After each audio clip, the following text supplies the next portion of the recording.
Hello everyone, welcome to the Spot Real Talk. My name is Tiara.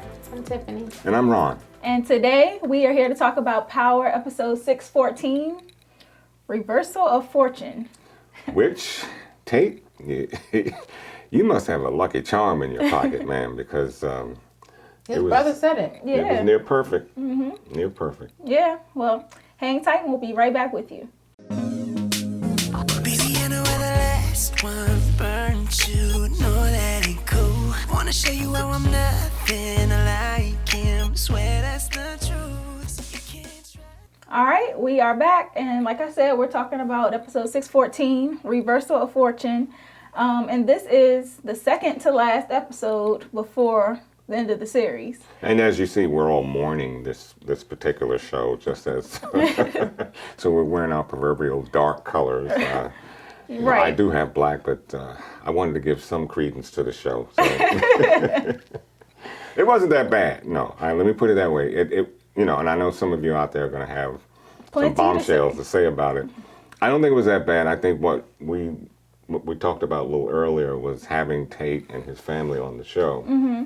I think that's what really kind of spruced it up for me a little bit. I think it was a good episode at the wrong time. Like, we are ready to get down to the nitty-gritty, like I keep saying, and we keep getting all this filler and fluff. And I appreciate it, hearing Tate's backstory, but I feel like the episodes have been like up and down. And like, after having such a great episode last week with Tommy that was like really jam-packed with like everything that we wanted, this week it kind of like tapered a little bit. Yeah, ebbs and flows, and that's what I think we're seeing with these last 5 episodes. I guess we'll have to deal with it. Right. Next week is going to be... Yeah, and it's no fault to the actors, no fault to the writers. I think everything was as good as it could have been, but it's just at the wrong time. Yeah, I was going to say, and I said to you guys offline, I mean, listen, I'm a huge Lorenz Tate fan and have been since Menace to Society. Love Jones is one of my favorite movies. Had a chance to meet him in D.C. many years ago. But I think they gave him this episode so he can show off his acting prowess. And I was happy to see him work with his brother. Mm-hmm. But overall, this was not one of my favorite episodes. It was good, as you said, right. But as you also said, I was ready to get into the yeah. And it kind of makes me a little leery about the promo when they were having everybody headed to the club, walking toward the club. Mm-hmm. And as we see, it wasn't nearly as... It wasn't cut and dry. He was with the police. Yeah. And, it's not at all what we thought it would be. It wasn't what we thought. Now, I guess you can call that a good surprise, or, if you will. A twist. But, I don't know. I could have gone and got coffee and a donut and wouldn't have missed much. Well, let's talk a little bit about the episode. It starts off pre-Ghost death, and Tate has pretty much been drinking himself into a slumber at this bar, and the bartender there, she ends up calling his brother, played by Omari Tate, who is his real life brother. So I thought that was cute to finally see them on the show and on screen period together. That was like the first time, because they're both actors, they're both pretty accomplished, and we've never seen them on screen together. So I was happy to see that too. Yeah, that was a cute thing to do. And the brother's name on the show is Kamal. Yeah. Mm-hmm. So Kamal seems to pretty much have it all. He's got the great job, he's got the great wife, the great kid, and here Tate is just lost pretty much. But everything. Ghost stole his campaign. It's like true brothers, because while Kamal has the family and the steady job, and yet he believes Tate has everything. Right. And then Tate wishes that he had what Kamal has. Mm-hmm.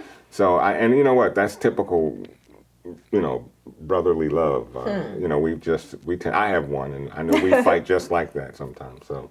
Yeah, and we find out that the law enforcement thing kind of runs through their family. Yeah. So I thought that was an interesting aspect to put into it too, because you have Tate, who we know he has some shady dealings. And as we go and progress through the episode, we see how his family is really what keeps him from bringing out his inner O-dog for real. And it's funny, Power Confidential, they asked Lamar, would he arrest Tate? And he said, well, if you do the crime, you have to do the time. But in real life, of course, they're thick as thieves. So. But it was interesting he would say that, and basically he kind of told us that on the show too. I love the way he was digging on Tate. He was trying to get some information out of him, and Tate was holding steady, but he knew how to get to Tate's buttons. Well, he knew his brother. He knew his brother. Yeah, he knew him. I mean, he There's more to this story. A whole lot. And he called him out several times. Like if we skip ahead a little bit. There's the two guys that we had been seeing showing up. We finally figured out who they are. One is played by Cedric the Entertainer. And also who was in that old Lincoln. Yeah. And we called the other person. We said there was another person following them. So I'm glad we have. And we said it was Cedric the Entertainer. Yeah, exactly. He is funny. We'll get to that. Yeah, and he's played by, his name is Croup on the show. And his son is played, what's his son's name? I forget. Carter. Was it Carter? Yeah. Yes, Carter. Okay. We'll call him Carter anyway. So. His Croup and Carter. And so I think this is what you were about to talk about. They're kind of like establishing their credibility as like these criminals and like these really like harsh killers. And they're not. And I do not see them as that. The only thing I could think of when I saw said was the movie Be Cool. When he was like the music exec / gangster. So I couldn't take them seriously. Especially as he's listening to this country music. Oh my gracious. I should put that in the show for about 10 seconds. I don't know if they'll be feeling that country. No, it was just funny. I mean, Cedric playing country music and his son was like, Can we play a little something else? Right, this is not fitting. Did y'all cringe or what when he cut that little piece of thigh? A little piece. I mean, that would have killed me right there. Oh my God. Yeah, that was definitely like turning my stomach as I watched it. I had to turn my head away. Well, they knew how to bring the pain, that's for sure. Right. For sure. And so we get introduced to those characters. And of course, Tate has called them to New York initially to do what he wanted them to do. He wanted to get rid of Ghost. But he later on reneges on that after Blanca kind of comes to him with some information saying that they can probably take Ghost down legally. Right. And so when Tate tries to renege, he's like, no, you called us all the way up here. We're going to kill somebody. Right. It's going to be you or him. Right. And I was like, wow, that's a tough ultimatum to be put in. But Tate, I mean, that's what happens when you deal with these shady characters. So Tate goes to Ghost, and now we found out, we now know what Tate wanted to say to Ghost, but Ghost just wouldn't let him. He was trying to warn him, and Ghost was popping off. Right. As usual. And initially, we thought that he was maybe trying to warn about what Dre or Tariq, that whole situation. And he was getting ready to mention Tariq too. Yeah. But Ghost just would not let him. Well, it was when Ghost said, Tariq is going to come to the party, is when he realized, oh, I sent these hitters out to kill you, and your son is going to be here. So I think that's why he said like Tariq, like, oh, Tariq, I forgot to, I got something I need to tell you. And Ghosts just keep popping off. So at some point, Tate was just like, you know what? You got it coming. And I'm not going to defend him for that. Ghost, you did. You ran your mouth a bit too much there. Yeah, he did. Yeah, he really, really did. And so back to Croup and Carter. They followed Ghost to the rooftop. And we know that Croup ends up getting shot, but Carter, his gun jammed, and so he was kind of stuck in a position where he wasn't prepared for two people to be shooting. They had all them guns in the trunk, and he brings the one gun that gets jammed. Like, why didn't he have something? I guess they thought it was going to be a 2-on-1, and they would have more manpower. If he was any kind of killer, that first shot would have been the only shot needed. And he had a clean shot. They didn't hit nobody. He messed it. Yeah. Messed it all the way up. They let Tommy turn into MacGyver, and Tommy was on his Navy SEAL swag, and that was it. Over. It's over.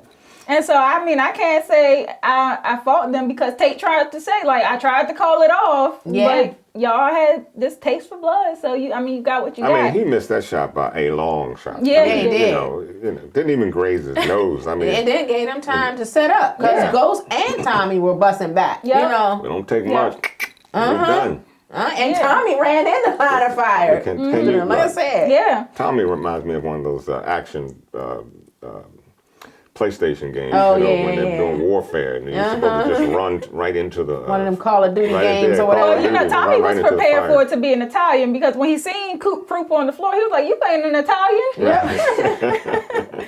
So I mean, he was prepared for the Italians, but the Croup and Carter got more than they bargained for. Should have stayed in D.C. Should have. And so when Carter kind of runs up on Tate in the alley, and he's, telling him like, well, you took my family, and now I'm going to go in here and I'm going to kill your Blood for brother, blood. your sister-in-law, his nephew, everything. He bossed up. He said, you ain't going in that house. So it made me wonder if he was going to light him up. If his brother hadn't. But that I'm was sure he cool. was That gonna was do cool, though, because I can see him saying that, no, you're not coming in my house going to blow up my peeps. No. Yeah, he said, you ain't going up in that house. if And you're I gonna said, take somebody, is he strapped? Yep. Well, no, I don't think he was strapped. I'm just thinking he's saying, if you're going to take somebody, take me, but you're not coming up in my house killing my nephew. Family. No, we're not doing that. Yeah, and I think that's kind of like the getting deeper into the character of Rashad Tate, because like so far all we've seen is him being shady and shisty, and we haven't really seen anything about his family, and so we see that he's really grounded by his family. Yeah.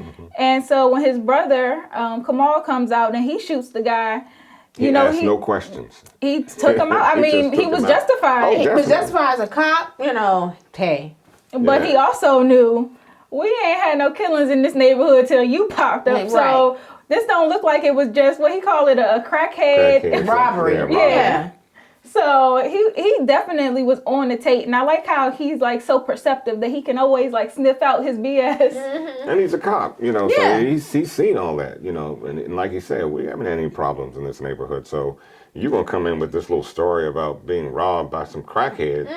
No, we got to change that story. Yeah, that doesn't add up. So I really do like the fact that Kamal was put into the this whole storyline, because he's really Tate's only redeeming, he has the qualities that redeems Tate, and that's his family. And otherwise, if he wasn't held, there's nobody else on this show that can hold him accountable like his own brother can. Let's go off script for a minute. How tall?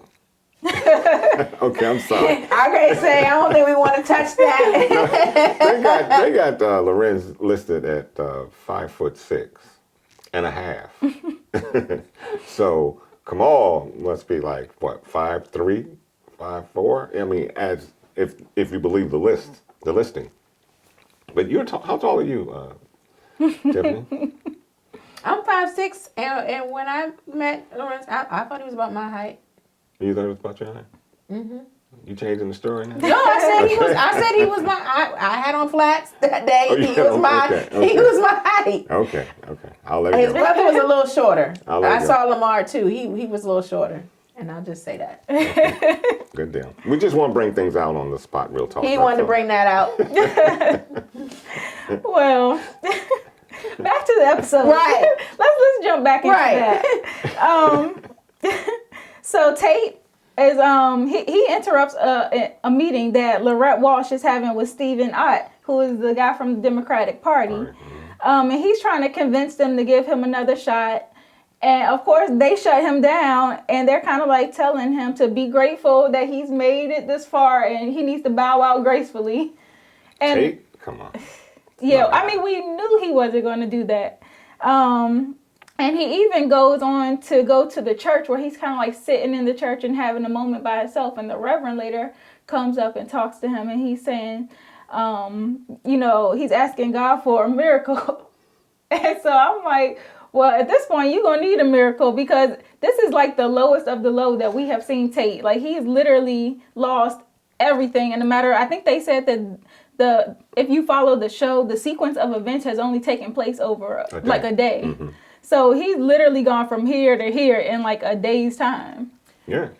It was interesting. It seemed like, and everybody wanted a piece of him. I mean, at first, when he was the man, and then, even though he went to the church for solace, the pastor or whatever was reminding him of what of Luke. you promised him. Like, you promised me these things. So, I mean, it's bad enough to be feeling low and then to be kicked while you're down. And you have somebody reminding you of what you owe them. But the pastor reminded him of Luke, what's impossible for man is possible with God, which is true. God. And the show, you had to, because as the show went on, my thought was, oh wow, they're really bringing up this religious aspect, because as we see, he was at his lowest point. Now he's at his highest point, and even went higher than he anticipated. Yeah. And so that would certainly be relational to Luke. So, and that's what I was thinking until I saw Power Confidential, and they kind of watered it down a bit. Yeah, it's a little treachery that. Yeah, but it's but. If I were Tate, I would have done exactly the same thing. Yeah, I mean, and they even mentioned like that he's not like a super religious person. I mean, Tate himself, he was just. They said it on Power Confidential by saying that he wanted God to hand him what he wanted instead of actually working for, like trying to give some like effort to bless. Yeah, I'm not going to use God's name in his vernacular, but he said to get off your what, and so we see he's not a religious man at all. But hey. I mean, but it seemed like it started to work. Like, he still had support of the people seemingly when he went to the coffee shop. He was getting a lot of love. Yeah. And so be it. So you know that the people in that in the town, in that city, they love him. They love his who he is. And so I think that's what gave him that push to fight. Yeah. Because he's like, I still do have supporters out here. Yeah. And he had I don't think there was one person in there that. No, he had that whole shop. The whole cafe. Yeah. And so there's also this point in time where in Power Confidential, they're talking about how Tate is pretty much on like a get back mission. Like he's after he kind of gets himself together, he goes out and pretty much redeems himself, and he burns all the bridges with everybody who he basically felt wronged by. And so, well, before we even get there, let's talk about how after he shot Croup and Croup's son Carter, they have to go in to give a statement. Right. And they're at the police station. And so they're telling him like, okay, give us your statement. The cops are talking bad about Carter, who has just died. And so Kamal is kind of like being the voice of reason, like, have some respect. Like, this is still a life that was lost, and they're still like down talking this man. But then it comes to a point where I think Kamal also saw a little racist he did kind of thing going on with particularly the white cop and the other one, the black cop who has to play into all that crap. Boys club. Well, I'm just saying the Blue Shield, because you can see how they were like saying to Tate, dapping him up and stuff because he was a former cop. Once a cop, always a cop. Once a cop. So that Blue Shield, and also they invited him to the crime scene, and I'm like, who does that? Like, how do you invite? He's a civilian right now, and his brother, should have locked the door, but his brother was right. Stay in the car. You don't need to be on the scene. Right. You have no reason to be on the scene. You are no longer a cop. Giving impromptu press conferences. Right. But that was tight, though. Yeah, it was. Yeah, he knows how to spin a situation. Yes, I mean, and Kamal got his gun privileges taken away for a second before they told him, you know what, we need you right now. Forget all that. All hands on deck. Yeah. And so as they're sitting in the car riding on the way to the scene, that's when Kamal kind of gives Tate that spiel about like, you really like, you lucking up. All this like, you got into the situation where I had to come and pick you up and bring you to my house. And so you glad you have our support, but then you keep bringing all of this shady stuff around and lucking your way out of it. He said he was always lucky. Things always seem to work out for him. He just has a way of being in the right place at the right time, and he has a gift for gab. So you find with most people, if they have a gift for gab, they get out of almost everything. But you notice what he did in that car, which I think was a bad move, maybe made him look a little more suspicious. But he was telling his brother that, maybe Dre was going to go and kill Ghost, and I feel like he's going to try to blame it on me. Yeah, we're like, why would he blame it on you, out of all people? And was that necessary? That was my point. I'm like, you know your brother. You know your brother's a straight cop. Yep. Was it necessary to say all that to your brother? I think he was just desperate. Particularly at that time. He thought that His just brother in case, might have his back or something. Yeah. Well, I mean, I think he thought that knew Dre might get one caught. or two people were shot. Yeah. And they were killed. It's either Ghost Or Dre. or Dre. You know that. And if it's Dre, well, Dre already told you he was trying to, get out of town. So it didn't make sense to me that you would be opening up like that, because if Ghost is dead, he's dead. You got what you wanted. Right. If Dre is dead, well, dead men don't tell tales. So what was the point of that conversation? I mean, that's just for me, but I didn't see the point in that. I know yeah. for me, I would have kept my mouth shut. I would have too. That's Yeah. why I was like, you making yourself look real shady right now. Just shut your mouth. But of course, they get to the scene at Truth, and I'm about to call him by his real name, Lamard. Kamal on the show, he tells Tate to stay in the car. And of course, Tate doesn't listen. So he's walking, and it looks like I don't know what he was actually trying to do, whether he was just trying to get closer to the scene to see who actually got shot or whatever. But he stopped by the press. Right. And this lady is asking him for a statement, and he doesn't realize that he's already live. Well, no, I think she said, he asked if we're live, and she pointed back at the camera. No, she was saying to him, like, do you want to give a statement on the of what just happened? And, Right. he's like, he said the murder, and I think that's Yeah. when he really realizes because she said that Ghost was killed. Yeah. She basically told him that James was dead. And Because so, they said when they were at the station, they said there was a He said- fatality, right, so- but they didn't know who. Well, that's but what then I- when he yeah, went down the scene, then the he reporter confirmed. said that James St. Patrick Now was he murdered. would have something to worry about. Right. Because now he would, as it would play out, Trey is still alive. I mean, Dre is still alive. So at that point, if you had any... At that time, I think he thought victorious, because he's like, now Well, that's what I said. that Ghost is out the picture, his campaign But is he back was on worried track. about Dre opening his mouth. So, but Dre is ready to get out of town. He That's- gave Dre all he needed to which is get out of exactly town. why I said he had no business. Telling his brother what he said. Right. Exactly. Yeah. Right. Yeah, he should have kept his mouth shut. But once he realized that Ghost was dead and he had been, succeeded in his plan, he turned it all the way up for the cameras. It was fire. I mean, but I love the his. I love the way the brother was looking at him on the sideline. Yes. He had some. He know the BS. Yeah, he knew. But I think he also said, "Damn, that's my brother." up there," Right. He working it. He's Yeah, working that it. speech was very Obama-esque. Yeah, it was. I mean, he was really turning it up. And then even after the camera went off, he was like, how's that? So the lady was like, that was amazing. And so he's really feeling himself at that point in time. And But when he was in church, I know we're going to get to that. yes, point, go ahead. Because he turned it all the way I up call there. him Reverend Tate. 'Cause, he was on point. I almost felt like I was in church. Yes. And so there's also Ramona at the church too. And after the service is over, woo, Tate, man. Like I said, he burning all the bridges with everybody that he felt like wronged him. Right. So far, I think that was the best Ramona episode from any other standpoint. Yes, I agree. She had me laughing. I mean, I'm dying.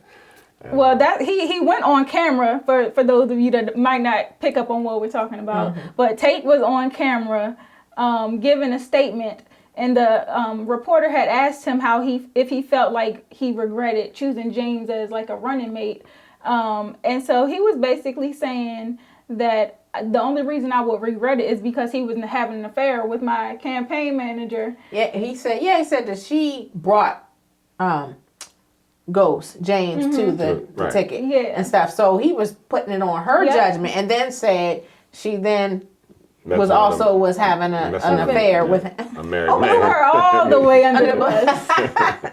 Yeah, very smugly too. Yeah, that was a moving bus too. 'Cause she had no wow, reason to do yeah. that. So- He violated. Yeah, he definitely Strict violated. violation. And so later on, once he is with Cassandra in the hotel room and they getting it on, Because my first thought was, oh man, you're gonna go back to her? especially after earlier in the you see episode, he when had she an was agenda, forcing Oh no, him. he had an agenda, which I mean, She was trying to force him to concede earlier in the Yeah, episode. exactly. Yeah. And so I was like, wow, you back in bed with her already? Oh, when he thought that she was, when she thought he had the winning ticket now, you see, she was Yep. back on the bus. Yep. back on the bus. And so, Waving of course, that flag. Ramona busts up in there, That was funny. going off. Now, I'm going to tell you what I thought. I said, wait a minute. We might get a killing after all. Because I'm thinking Ramona might shoot Tate. Right. You know, because Ramona was hot. Yeah, I This mean, is her justified. career. And not only that, but it's not true. It's not true. Right. I mean, we know she's that. a straight up sister. So, you know, to have to deal with all that, and it's all based on what Tate did. Mm-hmm. Yeah, I Yeah, thought she was going to, you know, try to take him out. Yeah. And so when she slapped the heck out of him, I was like, right on, girl. Right. Because he deserved that. And then after But he took it like a Ramona G, leaves- though. I mean, he just... Yeah, I mean, he did what he came to do. He definitely drug her name through the mud. And Yeah, he it's going to did. be hard for Ramona to come back from that. Exactly. And so... Well, hey. Even though she was pursuing a relationship. She with was. Gus. I mean, they didn't, you know, consummate it, but Same difference. yeah. Married They- man. Yeah, he was a married man. Yeah, You know, he same wasn't difference. divorced yet. Exactly.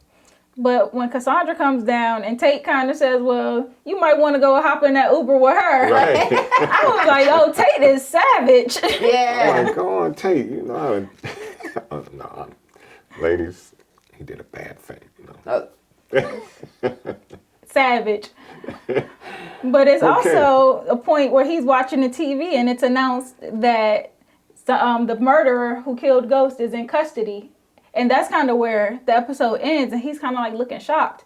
But earlier in this episode, there was a scene that he had with Tasha, where he's trying to like convince her to go up against Ghost, True. and she's doing the whole thing, telling him he's unstoppable, all this stuff. So I'm wondering, That's the scene. You know, that's, you know, when we saw Tasha have the conversation with Ghost at the apartment, and she was like, you know, you're going to throw Tariq under the bus and stuff. When she was coming at Ghost, now we know where she got that information from. Right, right. yeah, Because- it makes sense. Yeah, it now. makes sense. Because at first we seen them, we was like, well, where did she get that from? Right. When you said it, I'm like, who said that? You know, but it was him. Yep. But is that enough to kill Ghost? I mean, I could see she trying to talk to him about it, and you know, talking doesn't. If she thought that he was going to sell her son out, like Tressie, you know, Tasha has already proven that she'll do whatever to protect Tariq. Right.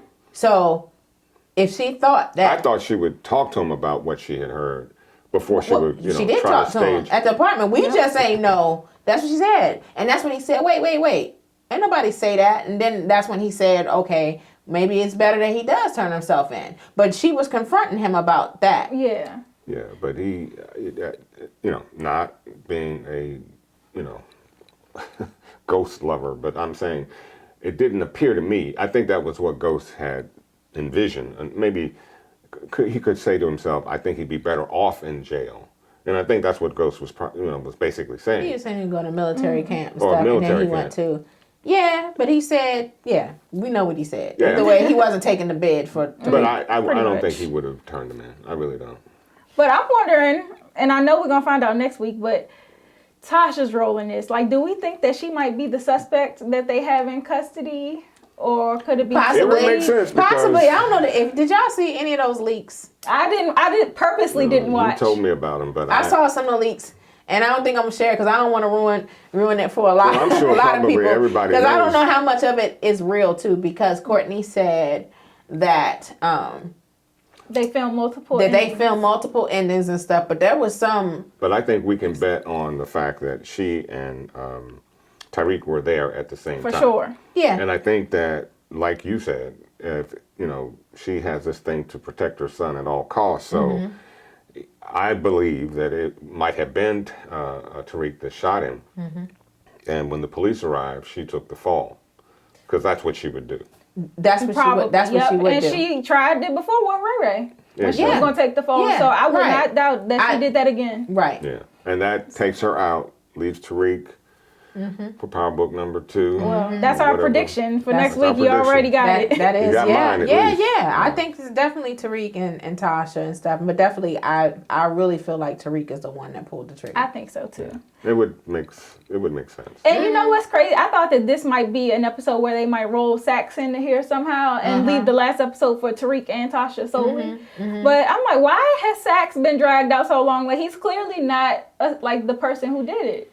So why Maybe are they he's gonna dragging be on the him? scene to see, you know, because how did they get apprehended so quickly? whoever the But suspect Sax is. is not Right, Sax even is not- employed He's at not. this point. No, he's not. But you know, Maybe I don't know. Maybe he's trying to redeem himself with the with Justice Department. Who knows? But like back into the part of the episode with Tate.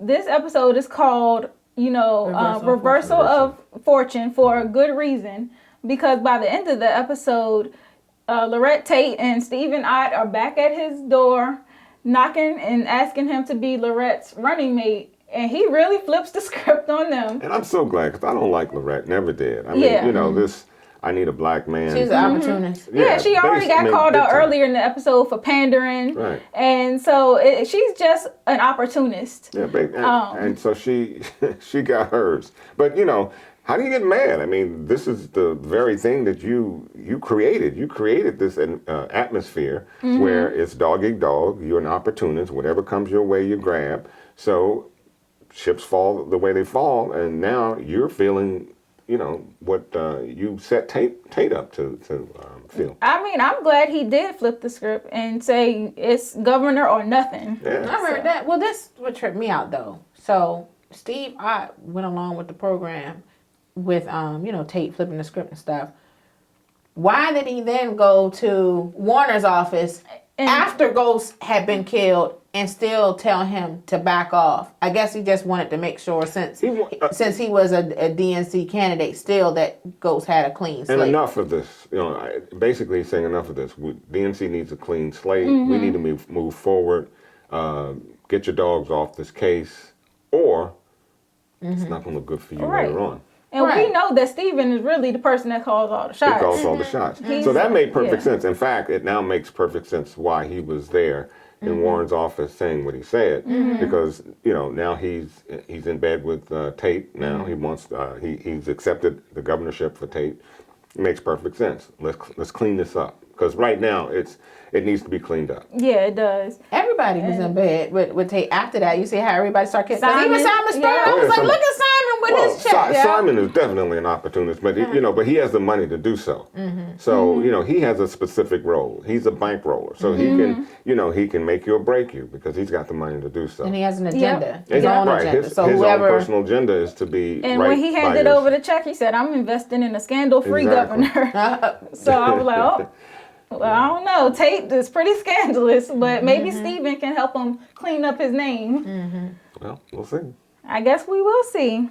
So overall, I felt like it was a decent episode. It was filled with a lot of fluff that we didn't necessarily need. It had some humor. Yeah, definitely. But I'm anxious, like all of you are, I'm sure, to find out who did this murder, and just have it be done. Like it feels like it's dragging, not dragging, but like Courtney said, with like how she told the story this last 5 episodes, I appreciate her storytelling and wanting to change things up, but we have become accustomed to like a certain format, and when things are like high and low, it's like your attention wavers. Well, and I think with all the leaks and the 5 episodes that we've come to try to interpret, it's really making everything rather anticlimactic, because I think what I've been used to with the show is by the end, you just didn't want it to stop. It, it had something there for you to just hang on until next week. And with all the leaks and what we've seen so far, I think the end is the last episode is just going to be very anticlimactic, because we pretty much know how it has to go. Yeah. I mean, it doesn't matter whether Tasha pulls the trigger or Tariq. It can't go any other way, can it? Yeah, Ghost is already dead. He's dead. We know that. So because if Sax is the one that killed him, I mean, to me, I feel like that would be anticlimactic. And how would that be the final betrayal? Right. And I was thinking about that too, because it in the preview for next week, it wasn't even really a preview, but it was just showing every single person that Ghost had ever betrayed. And then it showed the 3 suspects, and then it was saying the final betrayal. And so I'm like, well, would have to be Tasha. I mean, Tasha or Tariq. Tasha or Tariq. But he didn't really. But then I was thinking about it from the perspective of, we're thinking about like who betrayed Ghost, but what if it's Ghost's final betrayal? Like, what if he did something that really nailed it and made somebody really want to kill him? And that would yeah, that and But who plus would that Because be, we though? seen how much of an a-hole he was that last episode of the mid-season finale. But did he really betray? But he could have done something that would totally betray them. Like, what if he did something that we are not even aware of? Yeah, there's some things that we're gonna see from Tasha and tell you the perspective. truth, and that would save the episode. Mm-hmm. I think it might. It would save the episode because if it plays out like it can't be so predictable. No, it can't. No, there's gonna be some things that we have not yet seen with Tasha and But who would it be? I don't know. I was thinking maybe Ghost did something like, we know he didn't write her out of his will, I don't think, because Tasha looked very happy. You think so? I mean, but maybe he was just calling her and like, maybe she like, oh yeah, I'm about to get this money. And the lawyer calls her in and like, you ain't getting squat. But I was like, remember this conversation? Yeah, we talked about that. And it was like, how funny it would be if he did that. But I'm thinking even before his death. I don't think he would do it. It had to be something that happened before he died I don't think he would that would make somebody really want to kill him. I think Ghost would do it. He wasn't that. He couldn't have been that pissed off about Tasha. I mean, I know. Look, they said he changed his will after Angela died. Well, we saw, a few days after that. But we saw how his. And after that, Tasha asked for a divorce. We saw how the will was changed. I mean, theoretically, he's given money to everybody except the American Cancer Society. So but to leave out his wife, and then what? Establish a trust fund for the kids. For the kids, maybe. Yeah. He said, "I'm leaving you behind." He told that to damn near everybody. Yeah, and she said that she was going back to being Tasha Green. Okay, and she did everything to establish that. She opened up her little druggy daycare. So I mean, so she seemed like she was well on her way to doing Tasha. So if he did, in fact, and at that point, I'm thinking that she probably thought he wasn't going to leave her anything anyway. So she was already accepting. I think she thought because she has the kids, I think she thought she would get something. But we still don't know whether he left. Right, that still remains to be seen. And I believe that he did. I honestly believe he left her something. I'm thinking it might be something else not related to the will. He had to have done something, because writing her out of the will wouldn't be too surprising considering what they were going through. But it just didn't seem like it was had to be something that would make, like, something that I got to take you out. Like, I'm going to kill you. It's not about hate. It's about being petty.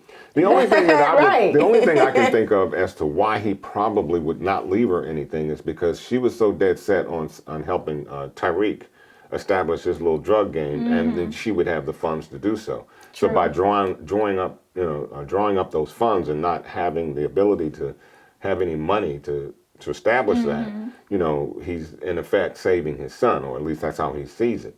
So if he didn't leave her any money, and I'm saying this now so you don't come back on me next week, if he didn't leave her any money, I would think it had to have been because he didn't want any kind of liquidity going through Tasha to help support Tariq's drug game. Exactly. Okay, that's a valid theory. I can get with that. No, it's a valid theory. Because I want to hear what you have to say, because it's all about you and me right now. I don't think he left. But I don't think that's the reason for her to kill him, because that would have had to been found out before he died. Yeah. Right. Yeah, so it's something else there. There's something else. So we're going to have to wait and see. And the fact that we saw Tasha rushing in trying to stop something. Now, I don't know. That was in one of the... Was that in one of the leaks, I think? When she was walking towards truth, I think that she may have been going to maybe try to stop Tariq. Yeah, so if that's the case, she can't be that upset. No, I mean, plus you got to think, too, that she did try to clear his name with Pa. She did clear his name. She said he wasn't the one to kill Angela. Tommy did it. Yeah. So that's why I'm like, maybe there wasn't any animosity. But then, I don't know. Well, I think the animosity is the fact that, she blamed him for the position that the family is in. And I think somewhere inside of her, she realizes that she was a part of it because she's rather accepting of the consequences that have shown themselves. But it just doesn't seem like she could pull the trigger on Ghost. Because all her well-being goes away. Everything. Like everything. Yeah, that's why I said I don't think. I think it was Tariq. I think it was Tariq, and I think if he did do it, she's probably gonna take the rap for Tariq. Yeah, I think so. Makes sense, but that's a easy one to figure out. Okay, well, guess we're gonna have to wait until next week. Like I said, it's the last. Is it next week or is it like how they do? They better not skip a week. They do some. They better do that. not. They skip a week to allow you to catch up on all the. They episodes already firing 50 up about this episode. I thought that I saw that it was is it February 9th? The date for the. Where'd you see that? I saw it online, but I don't know. Is it because of the Super Bowl?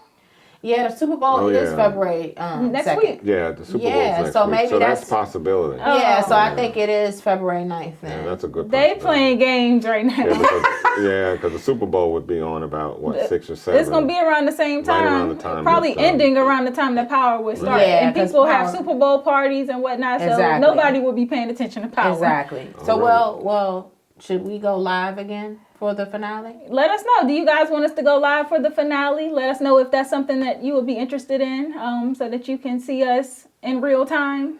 Drop your comments and let us know. Let us know how you feel about this episode. Let us know your predictions for the final betrayal. And let us know what you're interested in seeing next as well. We're definitely probably going to hop on Power Book 2. Mm-hmm. And then, of course, Ron mentioned the show last week that some people seem to be familiar with. And we know that some of our other favorites are coming back. I think Insecure is back in April. Mm-hmm. The Shy, some of those are going to be restarting. I think it's July, something like that. And we're working on doing some mini movie shorts, like 10, 15 minutes movie shorts, to try to add a little flavor, diversify the Spot Real Talk. Let me know your comments about that and what you might like to see in terms of the reality type stuff. Help me out. Give me some thoughts. I'd love to hear your thoughts about that. All right. Well, do you guys have any closing remarks? I'm good. All right. Well, make sure you follow us online at The Spot Real Talk. We are on Twitter, Instagram, and Facebook. Please be sure to subscribe to our YouTube channel and click the notification bell so that you can be alerted every time we post. One thing I do have to say is thank you for subscription base, because it's been growing, and just keep it up, please. And as Tiara said, hit the bell so that you'll know when we're here again. But keep it up. I like what I see. Yes, thank you so much for your support, your viewership. And I don't know if we're going to be back next week, but, maybe it's next week, maybe it's the week after the Super Bowl. But I know that Courtney Kemp better bring it for this last episode. Yeah. Whew. I agree. Because I know they mention's going to be on fire if they don't. Do not Game of Thrones us. All right, guys. Well, it's been a great time with you. We're glad you watched with us, and we hope to see you for the next episode. So have a good night, and we'll see you next time. Bye-bye. Bye. Acting like you know what's up, but you ain't psychic. Told you nothing going down, but you